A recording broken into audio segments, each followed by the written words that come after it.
Busch goes low. Burton blocks. He gets back up. Comes to the line. Jeff, your little boy, has done it. What's going on, ladies and gentlemen? Welcome to a Daytona post-race review. A day late.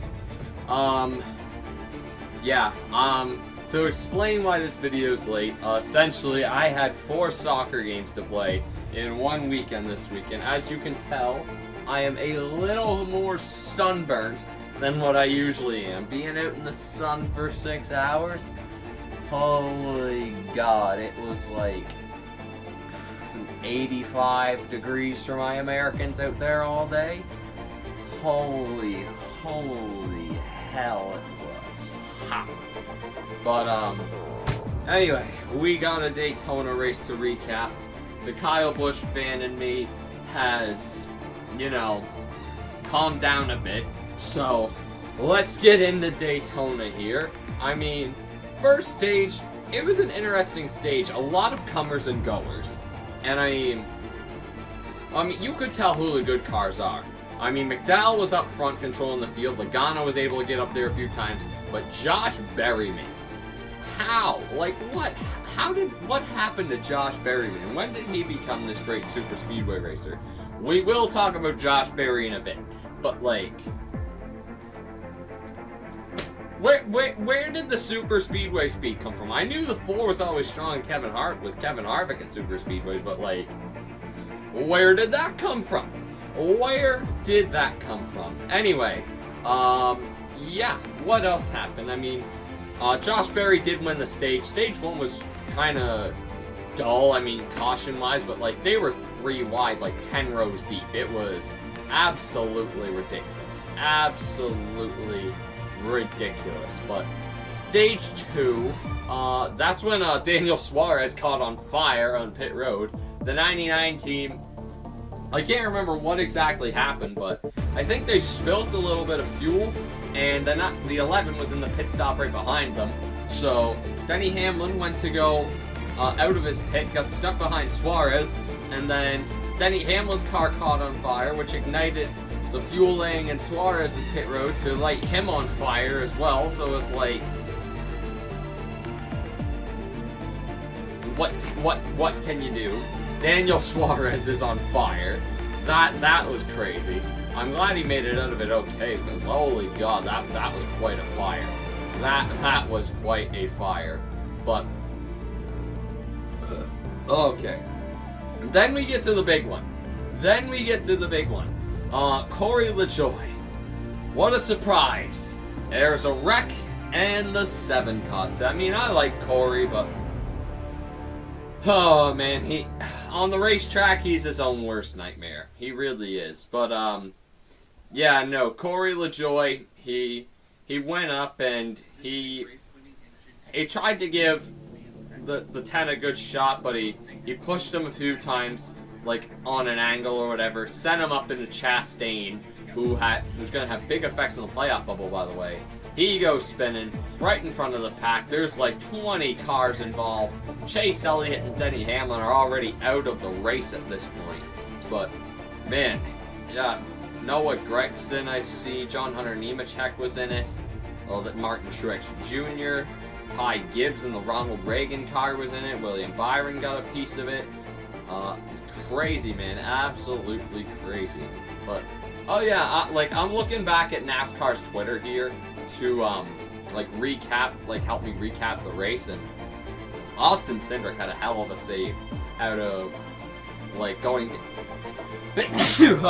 going into turn 3. That was crazy. I mean, and then here's something funny. I went to go grab some food while they were on a commercial break. Also, NBC, great job while always keeping it side-by-side commercials when they were under green flag.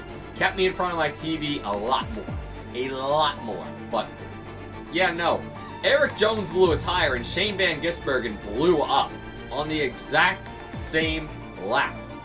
That was kind of crazy. I mean, looking at Colleague's Twitter account, they said the team thinks something went through the radiator as parts were parts and pieces were flying off the 43 car ahead of him. So, yeah, I don't know. I don't know. It was weird. It was weird. There were so many blown tires this weekend. Like, how does that happen at Daytona? Daytona, man. You're just riding it out in full throttle. There were a lot of big shot moves for the stages.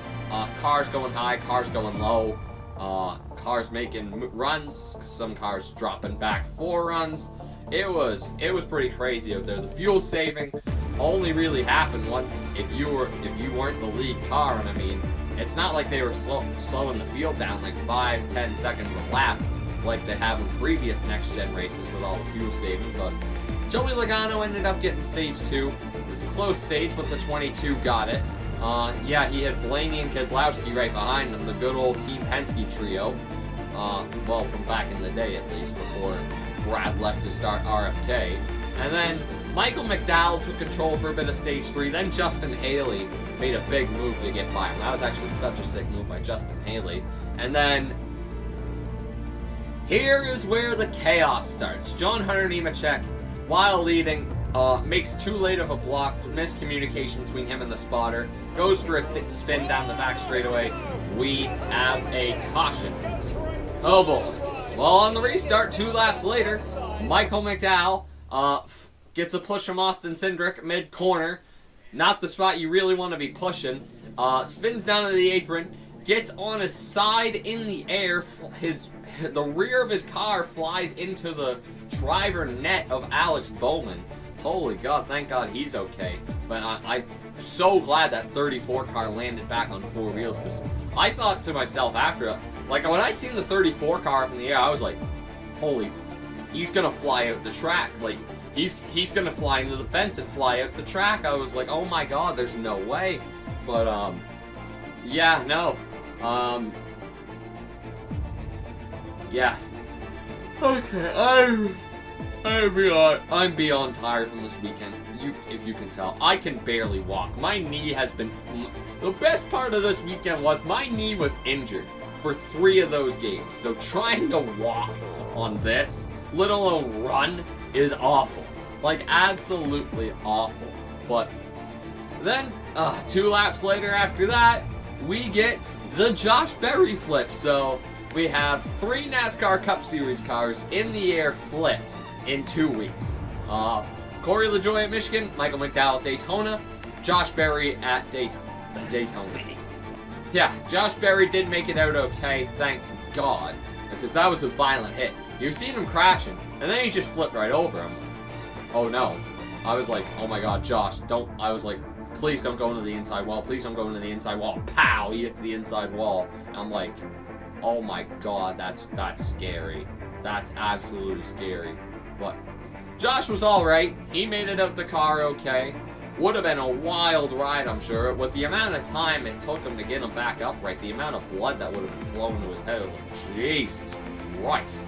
Like, holy Murphy, I wouldn't want to be upside down for that long, I'll say that. At that point, I would have just unbuckled the belt and said, screw it.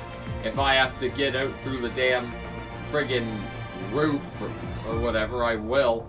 And it's like, holy Murphy, man, that didn't look too fun, I'll say that much. But, yeah, so thankfully Josh Berry and Michael McDowell were okay, but my goodness, that was a scary flip. Also, I forgot to mention, Lee Diffie's first commentary in the booth. Great job. Great job. I love having Lee Diffie in the booth. Harrison Burton, well, let's not get to that yet. But, yeah, that call for the end of the race for Lee Diffie, splendid. Absolutely splendid. I think Steve Letarte and Jeff Burton were a really good blend for Lee Diffie. I mean, the Southeast American will probably say, well, that doesn't sound like me. He's not true NASCAR. Come on, man. Seriously, like, this guy's a great commentator. Just let it be, you know? Just let it be. Thank you for your service, Rick Allen, but yeah. Let's go to the overtime restarts. Kyle Busch has the lead. One of 6 cars that hasn't been in an accident all day.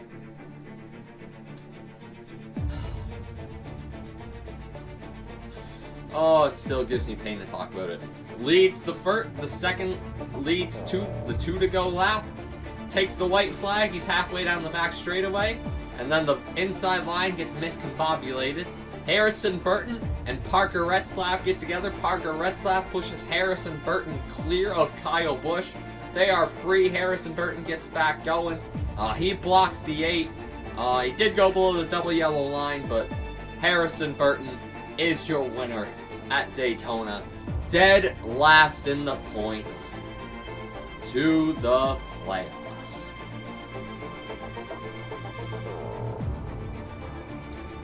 Oh man, I met Harrison Burton on a couple occasions. Good fella. Really, really good fella. I really, really like Harrison Burton. I think he's a great dude, a great personality. But my God, how is he in the playoffs? NASCAR, get your shit together. Seriously, how is the 21 in the playoffs? He's dead last in points. He didn't even have a top 10 all season, I'm pretty sure. Other than maybe Talladega or Atlanta. Because he wrecked in the first 5 laps of the 500. And it was his fault. Oh my heavens. He's a great fella, but like, why do we have drivers who are gonna make literally no impact in the playoffs?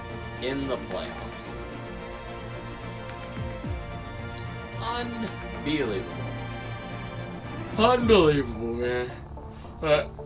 First career win for Harrison Burton. Jeff Burton gets to go down to the track and celebrate with his son. It was a great moment. It really was, but man, Kyle Busch was so close.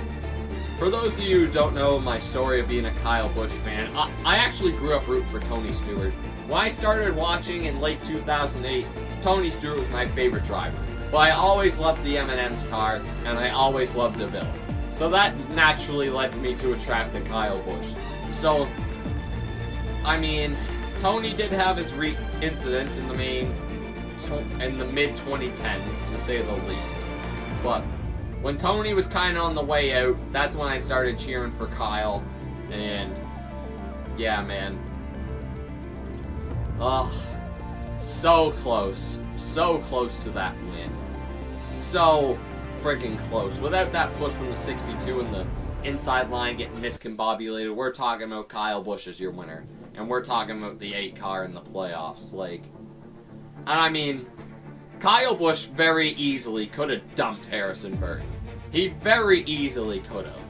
But, well, yeah, it's a good move on the 21's part. And a good move on the 8's part, because the 21 blocked, and the 8 tried to make the pass clean, but didn't wreck him. So, good on him. Good on him, to be honest. The funny part is, didn't Harrison Burton used to drive for KBM too? That's kind of funny. That is kind of funny to think about, but yeah. Harrison Burton wins at Daytona, and yeah, let's talk your finishing results. Well, your finishing results at Daytona stand as follows. Harrison Burton in the 21 brings it home for the win. Kyle Busch in the 8 car, close second. Not Cody Ware. Christopher Bell. Honestly, probably the best super speedway race I've seen from Christopher Bell. Good job on his part. Apart from losing Kyle Busch in turns 1 and 2, but that's just me being salty. Cody Ware finishes 4th. Don't know how that happened. Ty Gibbs finishes 5th. Ronald Reagan. Bubba Wallace finishes 6th. He was pretty pissed off at himself, but yeah. We'll talk the playoff bubble in a minute, but Harrison Burton's win. Not looking good for Bubba Wallace and Ross Chastain. Parker Retzlaff finishes 7th. Brad Keselowski finishes in 8th. Daniel Hemrick in 9th. Who had an underrated race, to be fair. And Chris Buescher, last year's winner, rounds it out in 10th place. Carson Hocevar, who wasn't mentioned all night, finishes in 11th. Chastain in 12th. Zane Smith, Chase Briscoe, John Henry Nemechek, Alex Bowman, Eric Jones, Austin Cindric, BJ McLeod, Joey Gase finished 20th. Kyle Larson, Austin Dillon, Todd Gilliland, who had a very good race as well. Shout out to Todd Gilliland. Martin Truex Jr., Austin Hill, Josh Berry, William Byron, Tyler Reddick, Ryan Blaney, Michael McDowell, Joey Logano, Justin Haley, Ricky Stenhouse Jr., Corey LaJoie, Shane Van Gisbergen, Chase Elliott, Noah Gregson, Denny Hamlin, Ryan Preece, and Daniel Suarez. Let's talk the playoffs. Well, your playoff stand as follows. Kyle Larson is the 1 seed with 28 playoff points. Christopher Bell, 225. William Byron, 316. Tyler Reddick, 213. Ryan Blaney, 213. Hamlin, 311 with his penalty. Joey Logano, 1-7. Austin Cindric, 1-7. Chase Elliott and Daniel Suarez, 1-6. Brad Keselowski, Alex Bowman, and Harrison Burton, 1-5. Truex, 58 to the good. He's locked into the playoffs on points, in my opinion. Ty Gibbs is pretty well locked in on points as long as he doesn't wreck. Chris Buescher really just has to keep it clean at Darlington. Keep it in the top 20 and keep it clean. He'll be fine. Unless Bubba Wallace or Ross Chastain or Kyle Busch or anybody else win. Yeah, so Chris Buescher's 21 to the good. Bubba Wallace 21 out. Ross Chastain 27 out. Kyle Busch 106 out. Chase Briscoe 144 out. So on, so forth. Okay, let's put this race on the Skyler scale. I'm tired. I need to edit this video. Hop in the bath and head to bed because good lord, I am dead. Literally dead inside. Like, I've got absolutely nothing left. Sprinting around for 4 games, man. Brutal. Absolutely brutal. I am gonna give the Coke Zero Sugar 400 a what?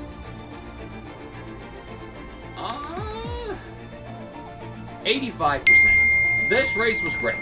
I love this race. It had everything you needed. Great surprise winner. Shouldn't be in the playoffs, but he is. I mean, I have no problem with 1 flip, but 3 flips in 2 weeks is a little much. Fix the car, NASCAR.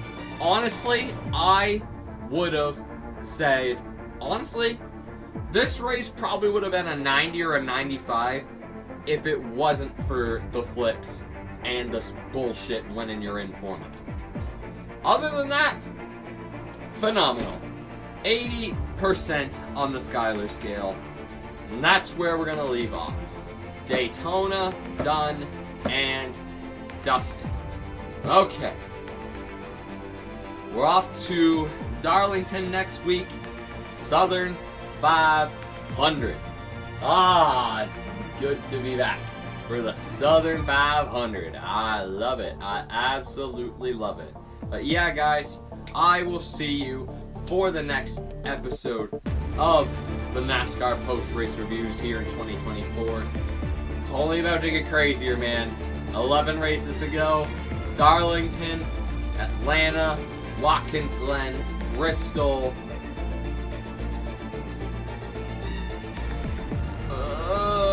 What's the 4th race? I know it's Talladega, Roval, Vegas, Homestead, Martinsville, Phoenix. What's the kickoff? Oh, Kansas. How could I forget Kansas? Kansas is going to be a banger. But 11 rounds to go, fellas. Buckle them seatbelts. It's going to get wild. It's going to get wild. But yeah, guys, I'll see you in the next episode next Sunday night at Darlington Raceway. Take care and peace.